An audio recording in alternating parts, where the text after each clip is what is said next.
In Guyana from coast to coast. Demerara and Essequibo 99.1 FM. Berbice 99.5 FM. Kaieteur Radio. Guyana is now a full-fledged oil-producing nation. But how much do you know about this valuable yet finite resource? On our radio program, Guyana's Oil and You, we strike at the heart of every issue with informed views and credible data. The time is now for you to arm yourself with insightful knowledge on your oil wealth.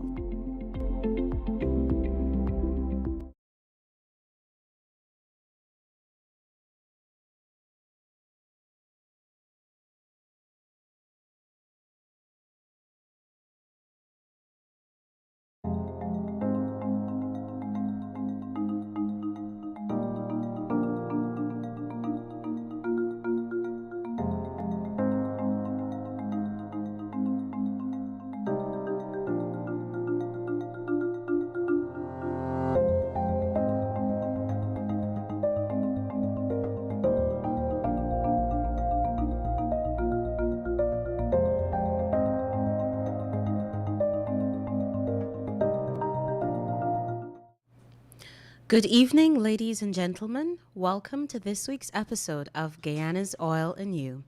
I'm your hostess, senior journalist at Kaieteur News, Kiana Wilburg, and tonight we have a very distinguished and special guest with us tonight, Mr. Anthony Paul. He is an energy strategist and local content expert from Trinidad and Tobago. Mr. Paul's no stranger to our show, and we have him here in studio for a very important discussion this evening. Mr. Paul, thank you so much for taking the time to be here. It's a pleasure. Thank you for having me. All right. So I know that we have about an hour to have our discussion this evening, so I'll get straight to the point. And to start things off, I'd like to examine matters pertaining to local content, a very topical issue in Guyana. Now, we have been able to make a significant stride with having our local content legislation. But with its implementation, we are seeing that there are a number of challenges that are arising. One of those challenges being delayed payments. Many companies are complaining that the time in which they have to wait, sometimes 60 to 90 days, is makes them really uncompetitive. So is this an industry norm that we just have to accept, or can something be done about it? Again, let me say, if local content was simple, it would have been dead. So it's not straightforward by any means, but that doesn't mean it's not possible or doable, or not can it be done smoothly. What you see is that companies operate major projects with massive investments and many, many risks. And major projects are designed and operated by engineers. And an engineer's role is to reduce risk. Bringing in a new supplier, bringing in an experienced supplier is a risk. And one way to avoid a risk is to just avoid doing it anyway, to get over risk. So engineers tend to find ways to remove those hurdles. So you can do things like design a way a project is operated, the way tenders are sent out, to make sure that only the suppliers you know and trust will get it. So there will be many of these teething problems that companies are trying to do the best the way they can do it, and governments want something else. So there's that tension. So you have to manage it. And the way to manage it is understand how the companies think and why they do what they do, and have them understand what you want, and find a medium to get the right balance. So the point you raised about late payments, companies try to maximize their profits. They do that in some ways by managing their cash flow. And if they have to use from their borrowings to fund a project, that reduces their profits. But if they depend on you to borrow, then you take the hit for the bank charges, the finance charges. So in effect, delayed payments is a way of having the contractor finance the company at little or no cost. it also is a mechanism some companies use to frustrate local content because they know small startup companies run very thin capital bases and therefore dependent bank overdrafts. And bank overdrafts are expensive. Additionally, what they do is when they go to the local market, they make sure that the requirements for participation, the qualifications are so high that anybody who tenders can do the job. And therefore, it limits the field. And the only thing people can compete on is price. So the locals are forced to push their price down to compete. And then they haven't got the capacity out of that to grow and invest in more capacity. So actually, some of the procurement strategies of the companies really frustrate local content. So until governments can get involved in that and influence procurement strategies, and there are ways to do that, then the companies will have the upper hand. And they will always seek their own interests. In spite of what they say about wanting to work with this country and help them, no, their interest is theirs first and foremost. And the countries have to seek their own interests and have to understand how companies operate and ways to overcome that.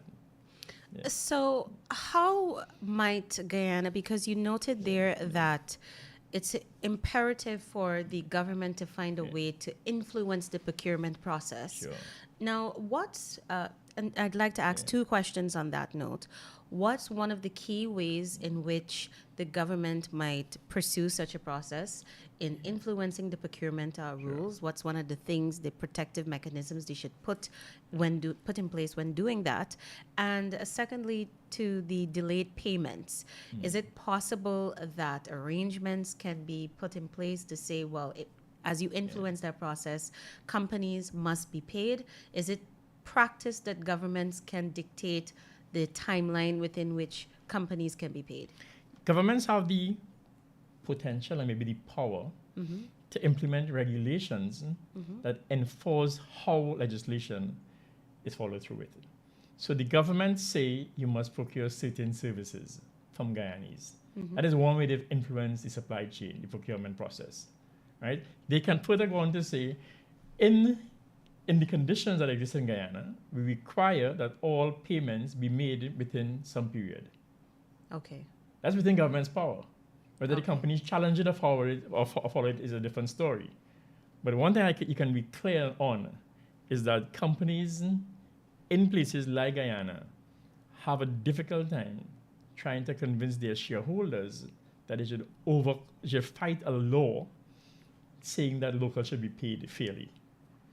So one of the strong points that countries like Guyana has is the ability to impact the conscience of some shareholders. Okay. So for instance, in a similar vein, there's this notion that is flagged by those who defend what companies want to do and say local content laws are contrary to World Trade Organization treaties and so on, WTO. Right? What they don't say is that WTO is an agreement between countries. And no company can take a country to the WTO for a violation. It must be a country. So imagine a big country like UK or United States taking Guyana to the WTO for giving favoritism to a local company. Imagine the backlash on the politicians in that country. So you have to understand the geopolitics and the leverage that you have. What is also important to know is that Guyana is the place every international oil and gas service company wants to be. And how do they outcompete each other? On price, on skills, but there's something else that you can bring to the table, which is how do you develop local capacity? How do you do more in country? So the country has leverage, which it can use. Another important way the country can use its influence is, as many countries do, and as the Norwegians are good at that, and Trinidad was fortunate to some extent in that, is when a company like an operator has a license, typically or sometimes they have joint venture partners. Now, those joint venture partners have a right to say how projects are managed, the procurement philosophy, how local content is done. And that happens in something called a joint operating agreement between the parties that dictates how the operator conducts the business. Now, if a state company were present in that mix, and that state company, aside from the government, has the right to make that input at an early stage. One of the challenges that governments face is that not having the expertise or the experience in major project management, they tend to respond to a company's proposal at the stage that your work plan is developed. Now, anybody doing project management understands that you can't influence change at that point significantly. Projects have a life cycle and they go through different stages. It's at the early stages that you can say, I want to shape the procurement philosophy here. And if you do that, then you can shape the engineering philosophy and strategy. You can shape the construction philosophy and strategy. And then you can shape the tender philosophy and strategy and the operations one. And that's where local content gets done or undone. So if the government is waiting till the end, it's too late. The state company can influence to the top. Alternatively, the government can say, for local content plans, I need to have these points of these interventions along the way. So the government has different opportunities to influence how local content is done by getting involved in the operations, either as a regulator or as a partner. Thank you for that insight there, Mr. Paul. And you noted the importance of joint venture partnerships.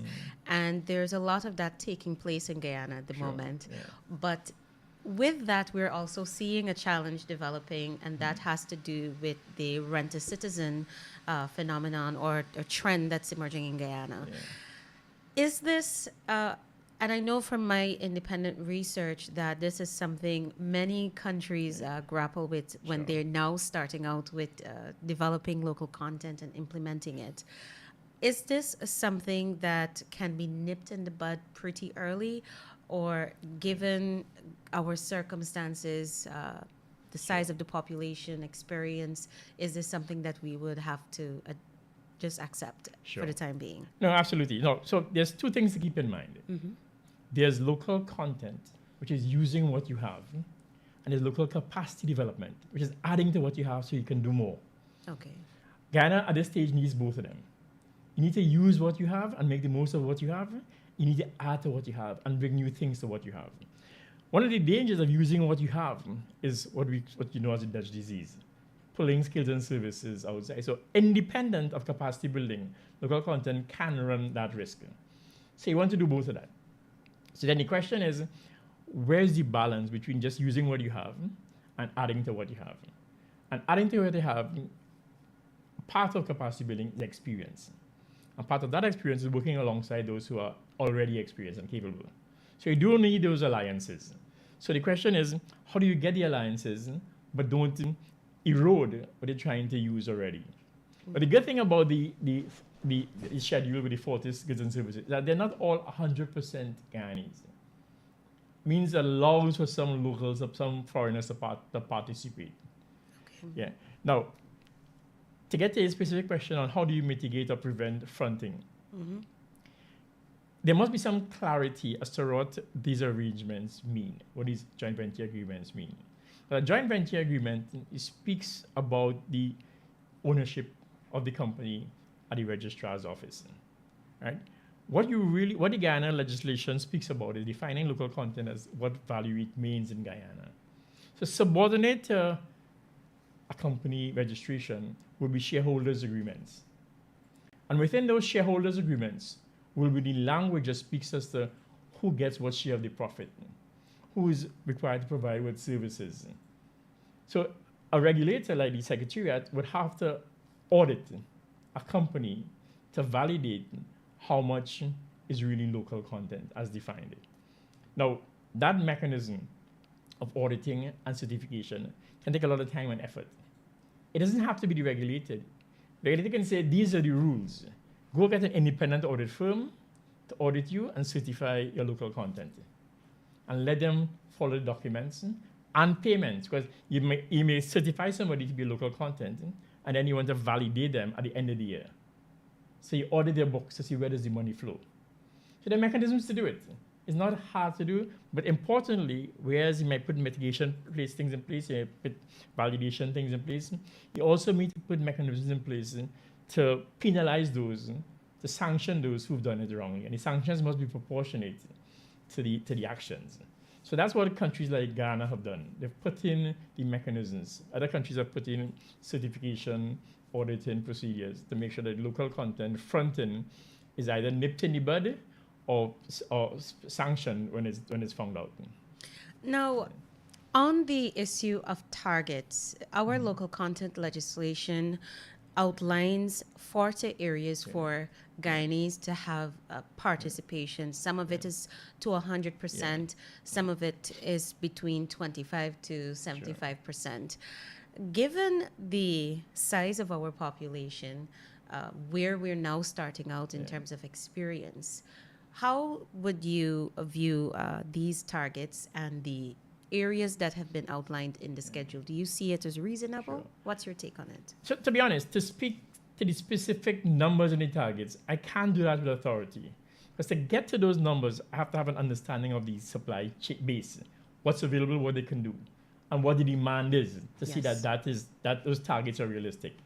Having said that, I think the government did the right thing in laying out the areas of priority focus, so that those who are participating know, one, where Guyana wants them to focus, and two, where they themselves should focus on building capacity, so that those targets can become realizable at some point. Now, life is about learning. See, you put on a marker and you say, fine, let's test this marker. And I think from what I've heard, the Guyana government is ready to review these. And hopefully with good data, they can get it better and better. So nobody can get it right in the beginning. Leaving it entirely open in the beginning, I think, is worse than not putting a marker out there. Yeah? Now, the danger of these markers getting set in stone is that it then opens itself to exceptions and giving somebody the authority to approve an exception. And that opens the door for other kinds of behaviors. And the exception may become the rule.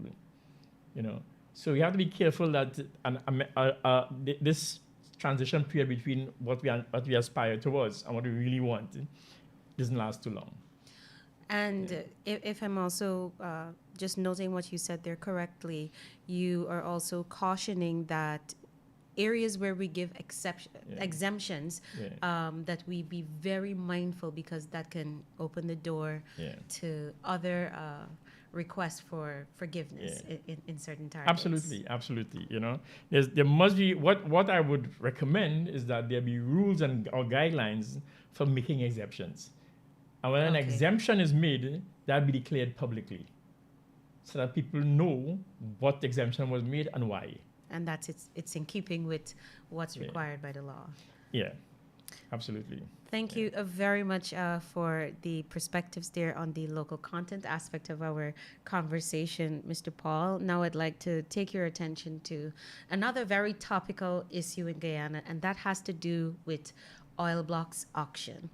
The government has said that we are likely to pursue such an exercise by the end of the year, and there are a number of nuances that they're considering for such an exercise. But one of the things that I'd like to get your take on is, first of all, how should Guyana go about an upcoming oil blocks auction to the extent that it gets the best possible deal while still creating a competitive environment? Well, for one thing, I don't think Guyana has any problems making itself desirable, given what's been happening. Yes. Right? What a typical oil block would look like is that it's got the size and geological prospectivity to attract an investor, to give them the assurance that there's something to look for, something to get. Right? So the size is important. There is enough running room to look at maybe one or more, potentially more than one kind of lead. So they can say, I can try one. So there needs to be a general understanding of the geology and prospectivity of the area. Now, Guyana has on its books a very useful mechanism called limitation on the sizes of blocks. And that is useful in the sense that it allows for ring fencing. So a production sharing contract limited to a block limits the cost recovery to that single block. So if Guyana were to go out for tenders, I would argue that the blocks remain within this prescribed limits, and a company may get one or more blocks, but they are ring-fenced the activities in one block to the other. So given the prosperity of Guyana now, I'd also have Guyana consider, or suggest they consider, making the block sizes smaller than they are now, because they were designed as a frontier area. Guyana is no longer a frontier area. Those dynamics have changed exactly, drastically. Right? So I would say that. So the other thing that Guyana has to be aware of is that their fiscal terms and the operation and the regulatory requirements are very clear up front. In my mind, the least things a company have to bid on, the better it is for the country to manage the tenders and to set expectations. So from time to time, countries would have several areas of bids, and they have them weighted differently. Amount of wells drilled, amount of seismic, share of production, and it gets complicated. So I would suggest that you limit some of those things and say, this is the share of production you want, or this is the work program you want, and you provide that minimum. So understanding what you want as a country is very important. Where priorities are is very important. And in exploration licensing, there's certain things you look for. You look for geological information, a better understanding of the region, the block, or proving reserves. So you have to know what you want, and then you can target your requirements that way. Then you have to know your market.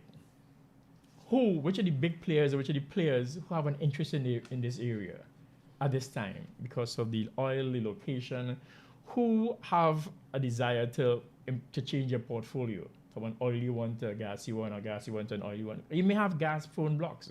That's something that Guyana has not discussed. But the potential for gas in Guyana is huge, and the potential for the gas business is huge. Yes. But it would be downplayed by oil producers. So Guyana does not have, I don't think, at least I don't know, a sense of the reserves of gas already found, or potential gas that's been mapped out.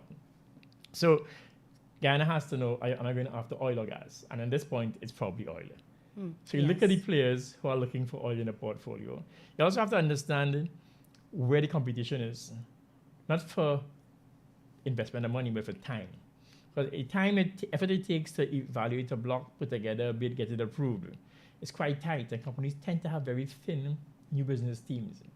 And if there are multiple bid rounds going on in different countries that these companies have interest in, it might make it difficult for them to choose, So keep that in mind.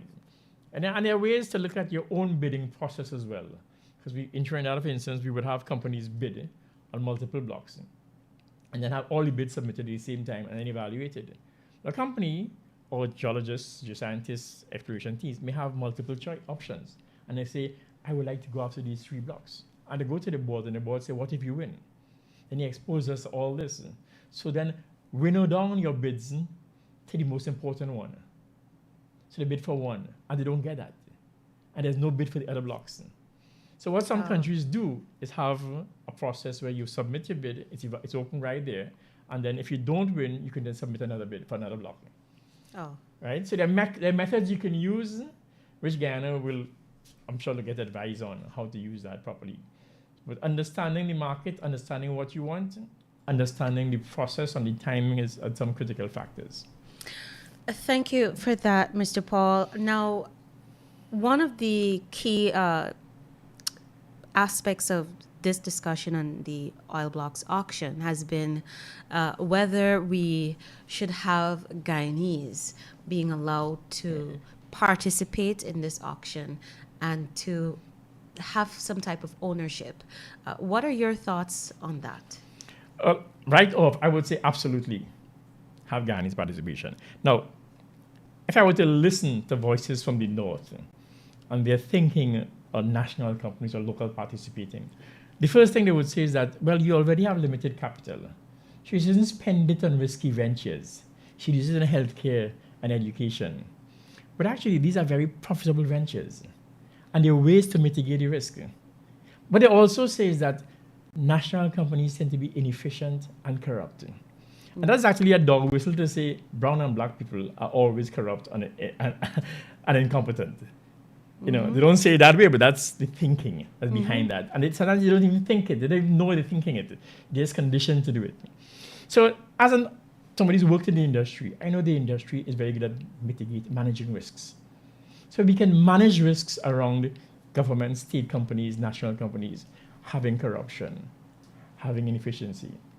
We must have the will to do that. But what we don't hear a lot are the benefits of local participation. Now, clearly, the most obvious benefit is you have, I spoke about some earlier about the participation decision making, but also you share the profits. You share the profits, right? So you get even more value than just taxes. Now, how do you mitigate the risk around capital, risky capital? Well, actually, all you have to do as a government is say, I am auctioning these blocks, and you are bidding for 75%, 80%. The rest I will keep. And for you to bid, you must do the work to develop, to prove these results, these reserves, or whatever they are. So what the government is doing is taking away the risk of state capital, but using the state asset to get that work financed. Yeah, so the government is not taking anyways. Nobody is paying for the government. They are paying their share of expenditure to get a share of revenue. Right? And the companies will evaluate the investment they're making and say, is this investment worth 80% of production? Now the government will have that share. And the government can choose to make a national company or a country company that's private and public sector owned. Or the government can say, I will retain ownership in the state for now. Once the discovery comes, then the project risk is diminished. It's a much lower project. Instead of going to find equity capital, you can now find project financing, which is a lower cost financing. Local companies can bring some of their equity, and so the government can then sell shares from its share to the private sector. And the government can use that money it earns to fund its share of development. Right? And so the funding is lower risk, but the upside is the profits. Now you can argue that oil and gas prices fluctuate. They do, of course they do. But you factor that in your risk profile for your revenue flows. And when the upside comes, you get high prices, you take a win. When they go low, you take a hit. But over the long run, ventures, especially in places like Guyana, given what we have now, can be very profitable. But Mr. Paul, how do you I definitely understand the important points you're making about the benefits of participation, state participation. But how do you respond to that when there are organizations like the International Monetary Fund, which has said before that there's no business case for a national oil company in Guyana, given the expertise that you would need to develop over time to properly manage and monitor such an agency? I'm a consultant. I can tell you what you want to hear. Who are the IMF shareholders? Who do they represent? We are all shareholders, but in what proportion are we shareholders? Who are the people giving this advice? They went to business schools. Which business school teaches you about how governments think and work? They all teach you about how companies think and work.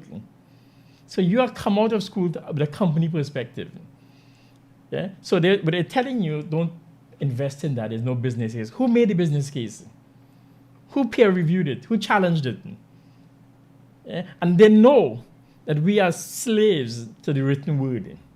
They know we're conditioned from childhood to read, memorize, and regurgitate. Yeah? So they teach us like that, and they preach to us like that, knowing fully well that we don't spend enough time thinking for ourselves. So we have to think for ourselves. And I would say if there's a business case to be made, it needs to be made from the South, from us. Right? Let's make the case. For instance, I had this conversation on a conference call recently at a conference. And the case was made that if Trinidad and Tobago didn't use natural gas for electricity, instead send that to the fertilizer plants and the chemical plants, we'd make more money. But then we'd have to get power from renewables. There's no guarantee that will be cheaper. But the business school teaching will say there's more revenue from that. But is that really more value to the population? How do you compute the value of a parent who can turn on lights for their child to study because they can afford electricity, because it's gas given? But nowhere in the business school do they teach you to think like that. But we admire what they print. So I would say, in spite of what the IMF, and my father taught me this, he said, no matter what the priest says, you have your own eyes and ears. Read and listen and come up with your own interpretation. By all means, don't ignore what they tell you, but don't take it as the only word. Thank you very much for wrapping up our discussion on auction in Guyana. We'll now take a short commercial break, and when we return, we'll wrap up our discussion looking at other matters in the oil and gas industry.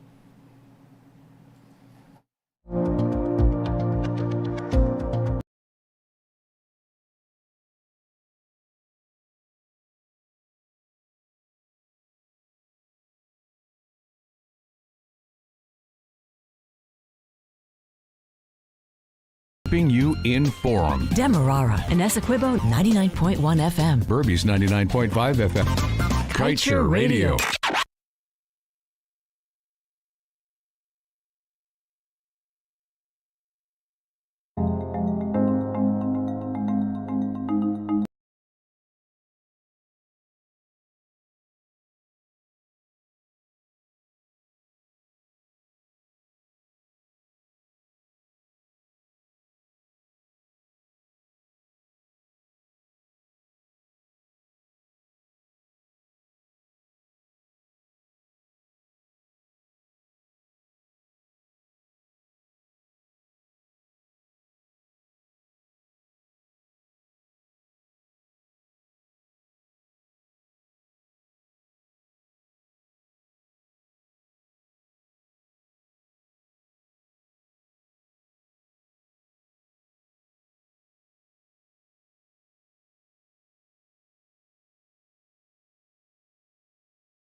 Good evening, ladies and gentlemen. If you're now joining us, this is this week's episode of Guyana's Oil and You. I'm your hostess, senior journalist at Kaieteur News, and with us tonight is energy strategist and local content expert, Mr. Anthony Paul. We've just wrapped up two very important discussions on local content and an oil block auction in Guyana and the many nuances of that discussion. And now we will turn to the final leg of our conversation tonight. And for that, Mr. Paul, I'd like to speak about the importance of field development plans. Now, for those who are not familiar with the term, could you tell us a bit about what an FDP is, a field development plan, and what aspects of this plan ought to concern us? Sure. Well, once you've discovered oil or gas in the ground, you have to get it out. That typically means drilling several wells, and those wells have different functions, which I described just now. And then you have to find a way, once it comes from under the ground through the well, into a facility where it can be exported, meaning we move from the field and taken to the marketplace, right? Typically, that goes into a pipeline for oil, and it goes somewhere. So let's take the field development plan for Guyana, for instance. And there are several facets of a field development plan. It's multiple faceted, interrelated, and complex. So the first thing is understanding what's below the ground, understanding the rocks, how they're disposed, what's inside of them, how much inside of that. So that's the geosciences, geology, geophysics, petrophysics, reservoir engineering. Those are the sciences that go into the subsurface. Mapping how much is there and which one, what is oil, what is gas, and how to get it out. That then drives a discussion or analysis of where to put those wells. Because wells are expensive. You want to make sure that when you put a well in the ground, it gets the most out of the ground.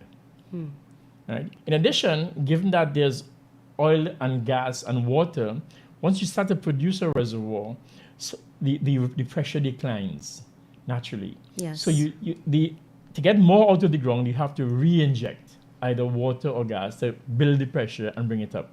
So you have to drill separate wells to inject to get it back out. So you have to design wells for production and for injection. But the well design means you're going to have to take out as much as you can, as fast as you can. And you may have to leave some behind because the reservoirs aren't uniformly distributed. They don't overlap each other. So there's sometimes you may have to leave out. So it really is a question of how do you choose between getting the most out of the ground, getting out as fast as possible. Because getting out as fast as possible may mean you're leaving a lot behind. So that's where some conflict comes up. Now, governments and countries is their resource, is what they have. You want to get as much out as possible. Companies want to make as much money as possible. So they're willing to leave some behind if they get some out faster and cheaper.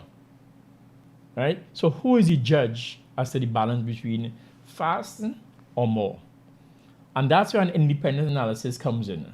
As to if I were to understand how these reservoirs would flow, how the fluid will come out of it, where the well should be, which will get oil or gas out, or how much, then that's a discussion has to happen around the understanding of the subsurface and the well design. So you need both parties to have the capacity to evaluate those and have a discussion around it. In the case of Guyana, where you may not have the capacity in-house in the government, that's where you use a third-party independent analysis to get that oil. Now, that's one part of the equation.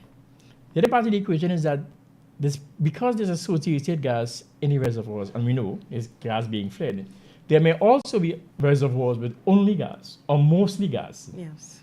The oil companies don't want to produce that. So do they report it? Does the Guyana government have the ability to map it and determine it? Is there a gas production philosophy or a gas master plan? Did they say what is produced and how? Or what infrastructure should we build? So that's two parts of the equation, the subsurface and the drilling. The second part is the design of the infrastructure. In this case in Guyana, the FPSO.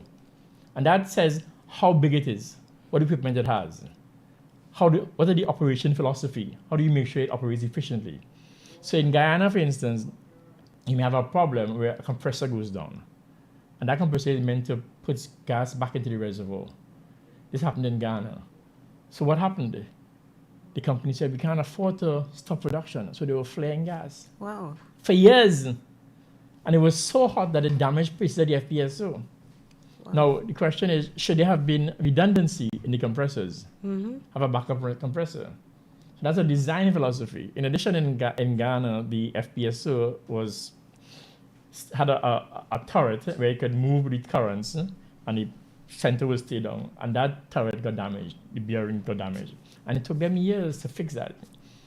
So and that was in a case we had a very quick development. So there were some engineering design flaws. So these are the considerations the regulator would have to consider to say, you're presenting this design model. What are all these things? So the companies have one objective, to make money as quickly as possible, right? And to make as much money as quickly as possible. So you have to have that balance, and you have to have the ability to communicate on that.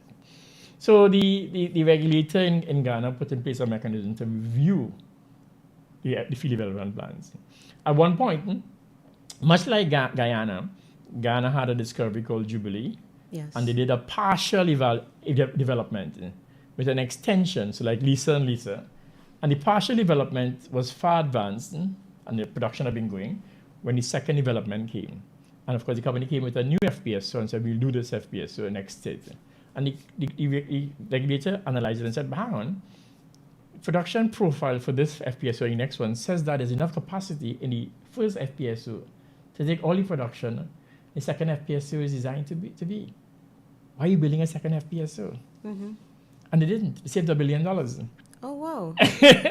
Right?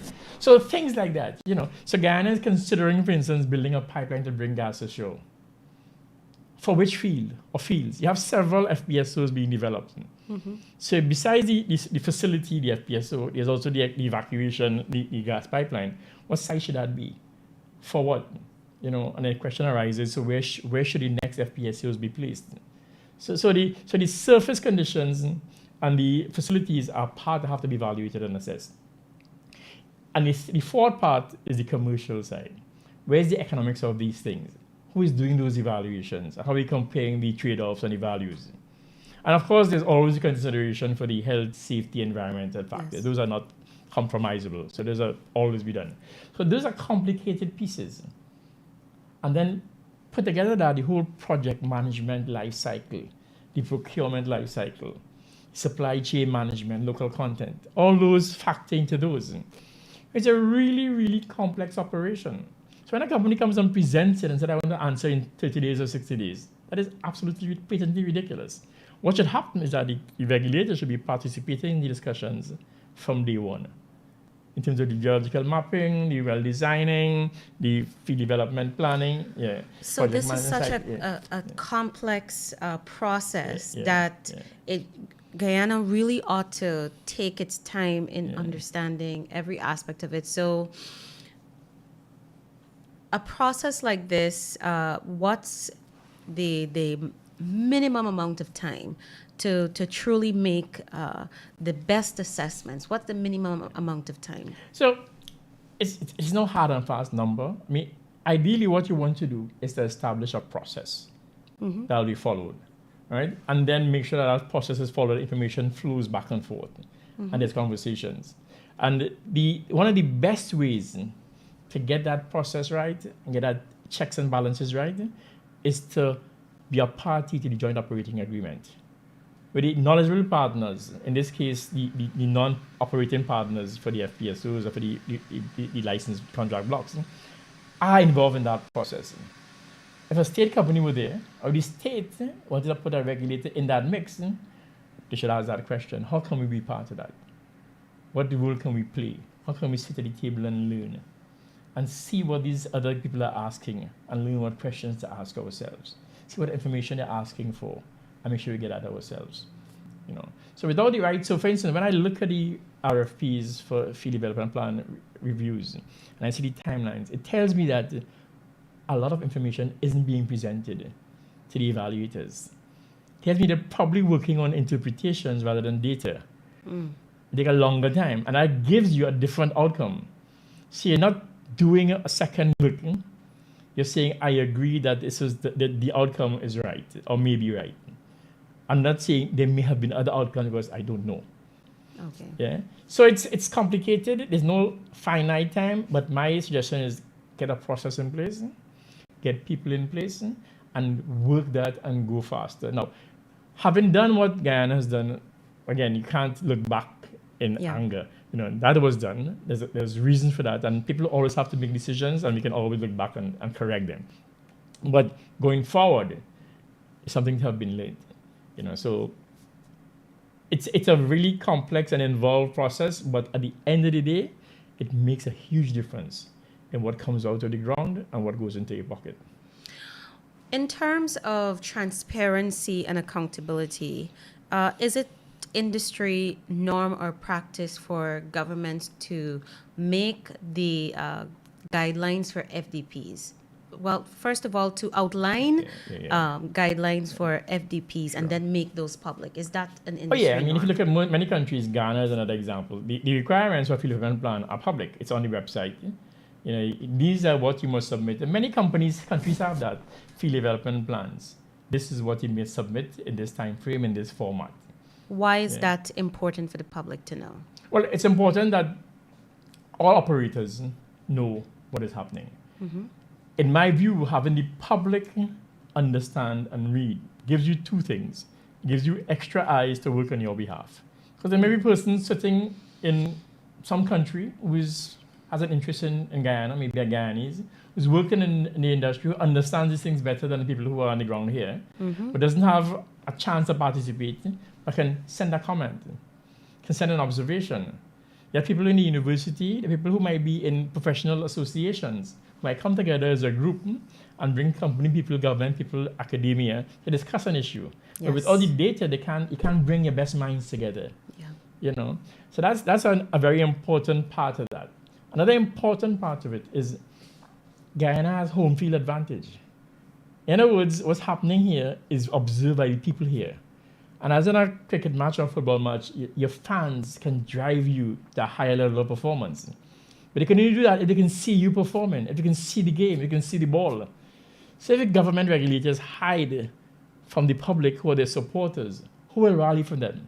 Who will make the noises to make the opposition or the other side pay attention?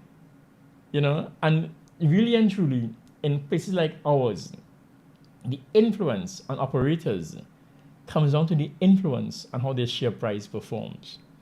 And government, unless the government is quite outspoken and puts things in the public domain, is as well prepared to do that as citizens. And they can only do that if they're well informed. Thank you very much for that input there, Mr. Paul. Now, I'd like to speak a little about the role of Parliament as an oversight body, as a key watchdog for the oil and gas sector. What advice do you have for our young politicians on how they ought to scrutinize this sector? What would your advice be to them? Sure. So Guyana has in its constitution some really useful mechanisms for parliamentary committees to oversee natural resources, finance, the economy. The oil and gas sector can fall under one or more of those. And that committee was triggered early on under the last government to do certain things. So they have a role to oversee the implementation of the law. And the courts can do that as well. And the parliament has that role. And the parliamentary committee has the authority to oversee and ask questions and get evidence to interrogate. Now, for that to happen, these parliamentary committees need to have capability, technical capability. In most places I've been, parliaments change the population, the membership quite frequently. Well, at election times and high numbers. So in many African countries, 50% of the parliamentarians don't get returned. So the committee members get churned over. So even if you train them, when they move out, there isn't any consistency. But in places like Nigeria and other places, these committees have strong technical teams, economists, lawyers, engineers, who are secretariat, who carry the burden of the investigation and the support of the technical staff, of the parliamentary staff. The same happens in the United States, United Kingdom, and that's a way to hire young people, get them exposed to policy, to legislation, to that kind of debate, and so we will train people for the industry, but we won't hire them all in the industry. Get them to support the parliament. So parliament has a strong role in looking at the performance of the law, of the regulator, and then making sure that the laws and regulations are maintained to be fit for purpose. Because we're very good at building things. We're not very good at maintaining them. Are there any key areas that you'd say to our politicians, especially our young politicians, to be mindful of this particular area, etc.? I'll give one example. When I was working in Ghana was trying to do a local content legislation. And they got stiff opposition from the companies, as you would expect. And then they ruled out their ambassadors. So Ghana had a parliamentary committee on energy, and they were meeting to discuss the regulations. And the Ghanaian politics is very head-on, it's opposition and, much like we have in the Caribbean. But once the members, the ambassadors went before that committee and made a case against local content, I have never seen the opposition parties unite so much. They put Ghana first. Yeah? Wow. And that would be my advice to politicians. Yes, you have your party loyalty, but there's one Guyana first. So keep in mind, my suggestion is think about where you agree and work for that. Yeah? Don't focus on where you disagree because you're working in Guyana's interest. And by all means, and I know this happens, talk to each other privately, understand where you need support, understand how you can support. But there's nothing investors, foreign countries, foreign companies like better than to see us fight amongst ourselves. Divide and rule has been here with us for a long time. Thank you very much, Mr. Paul.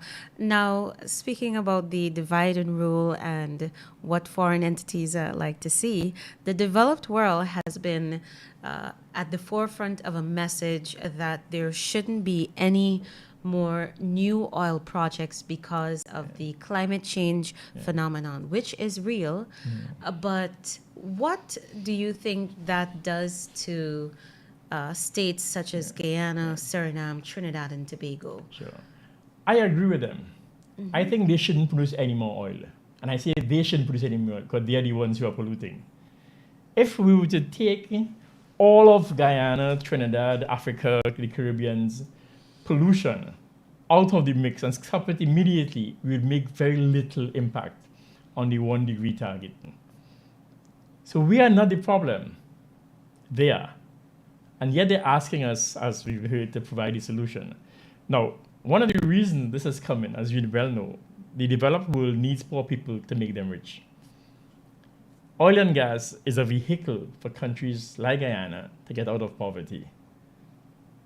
Again, a lot of the language and thinking coming out of the North is almost into their DNA from centuries of superiority complexes. So we, as Reagan famously said, know how to be poor, and we should stay poor. So you have no problem being poor. Yeah. So my argument is this: if they want to stop oil projects, by all means, stop yours.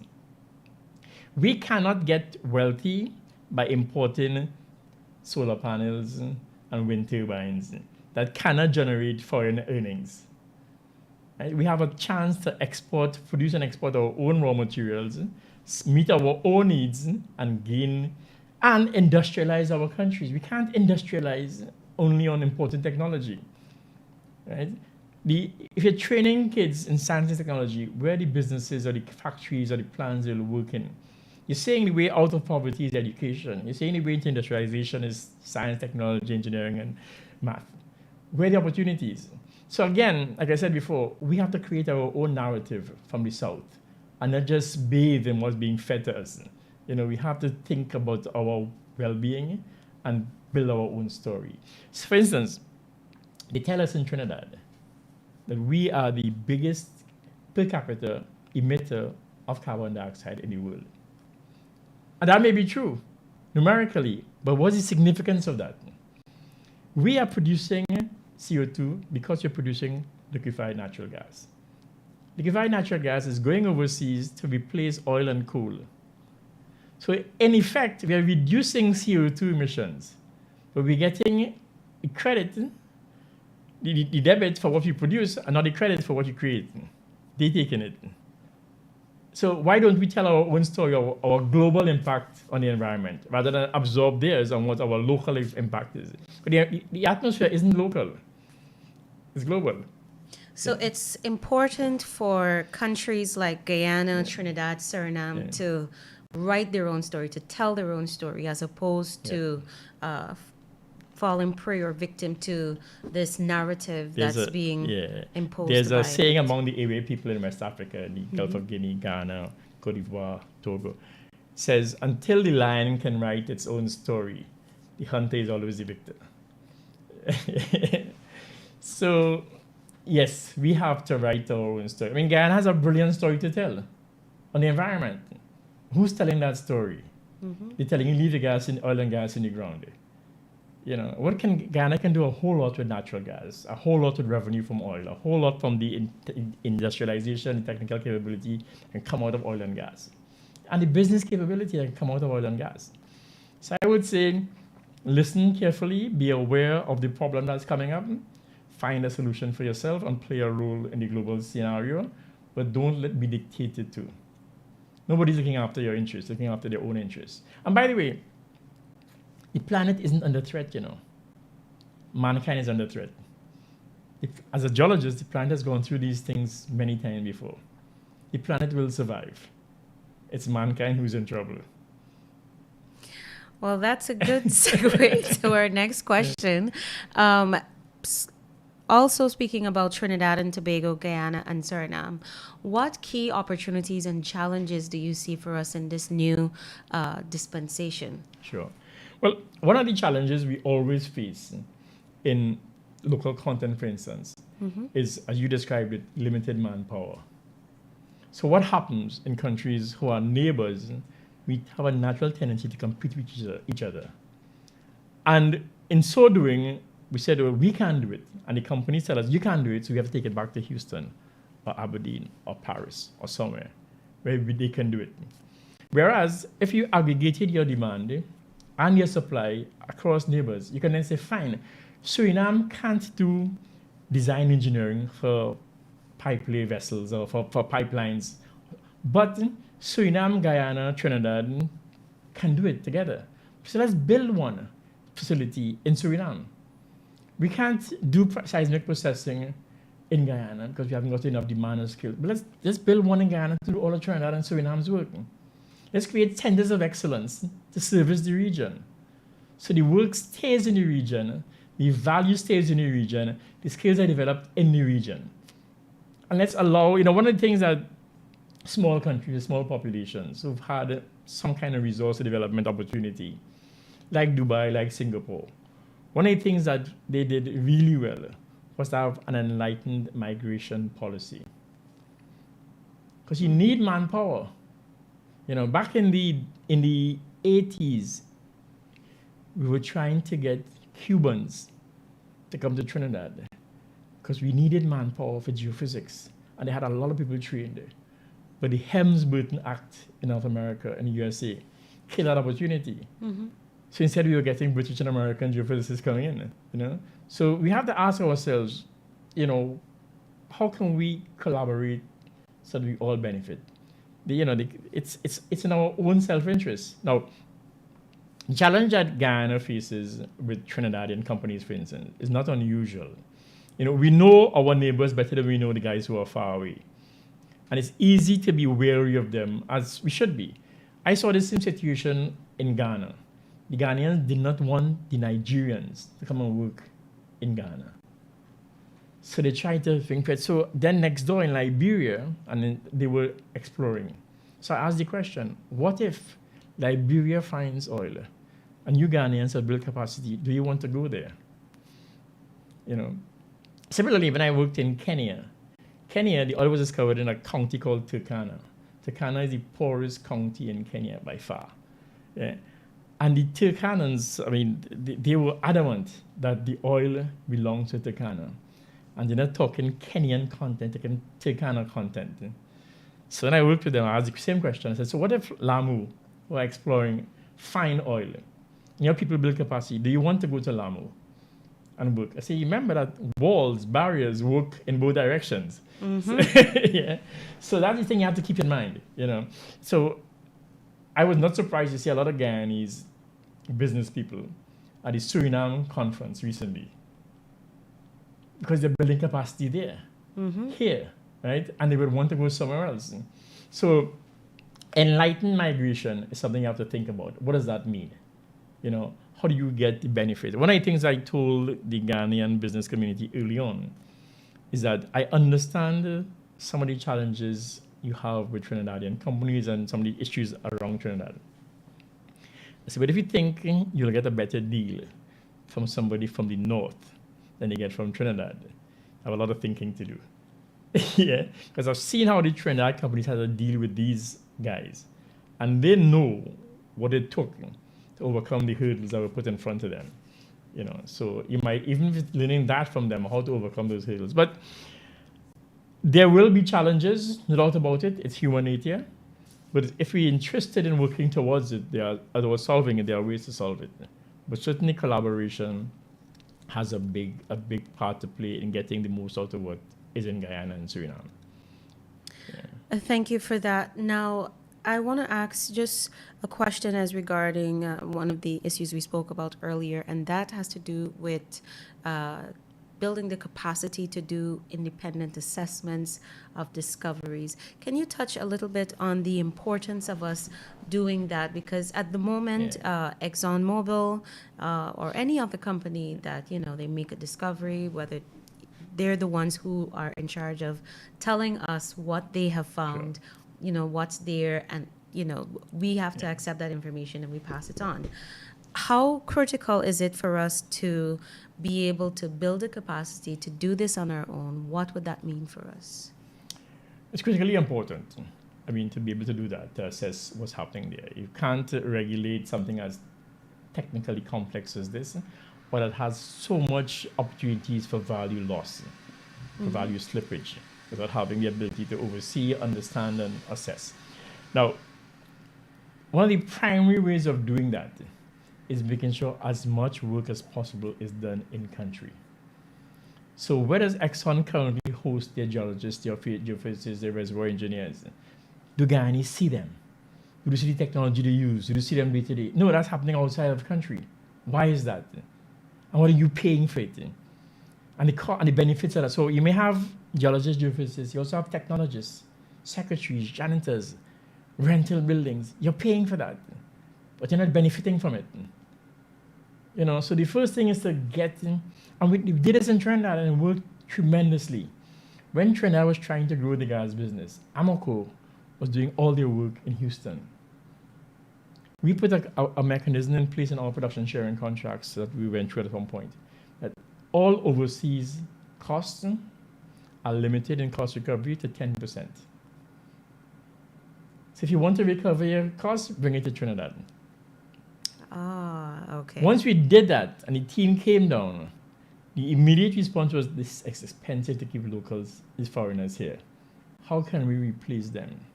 We built a petroleum geoscience program at the university that became a world-class program. Why? Because the industry helped design the content. Industry practitioners taught some of the classes, many of the classes, and students were given on-the-job training opportunities. So when they came out of school, they were ready for work. Right? So both parts benefited. Trinidad benefited, university benefited, and of course the company benefited. They reduced their costs. And we created world-class geoscientists that are all over the world now doing fantastic things in many companies. So moving work to country is very important. And then once you create enough people who are being trained that way, then the government has access to a better quality, a more prepared people to work with, to oversee the companies. The program at university is now world class, and that's another way you can collaborate. I mean, we built that program in Trinidad. What can we bring here? How can you use from that? And in terms of the content, the design that you can use here, you'd have to reinvent the wheel.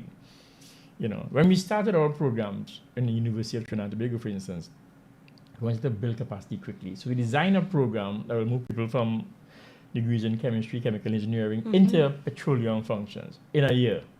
So we built a one-year program where they did a term in UK, something in Spain, and a term in Trinidad, right, with different programs. So we found partners who were willing to work with us to build capacity, So, and then, of course, they would come out with accreditation from some agency. So there are ways to do it, and we learned that not too long ago. We worked it, and the learnings from there are available to Guyana and Suriname. I mean, there's no doubt that Guyana and Suriname have good education institutions at all.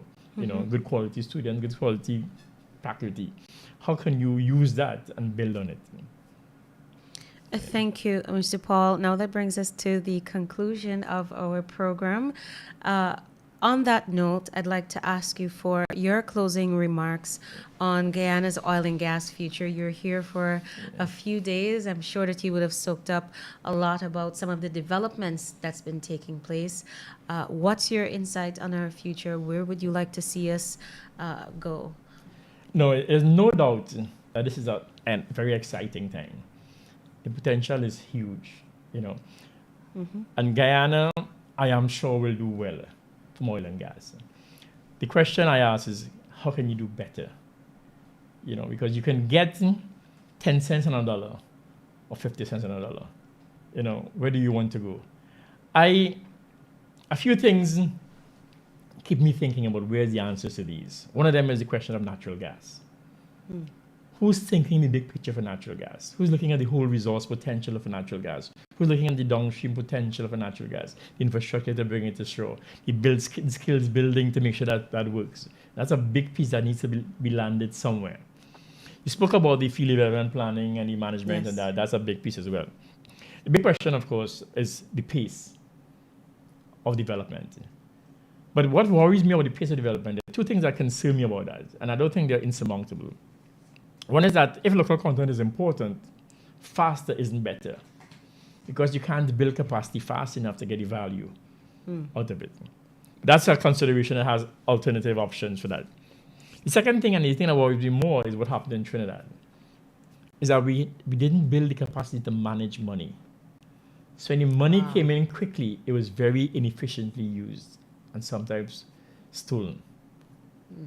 Right? So how do you manage that? How does Guyana make sure that you build the capacity to manage revenue?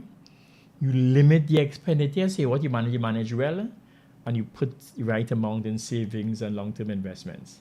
So the financial management of that quick revenue is something that I haven't seen a conversation around.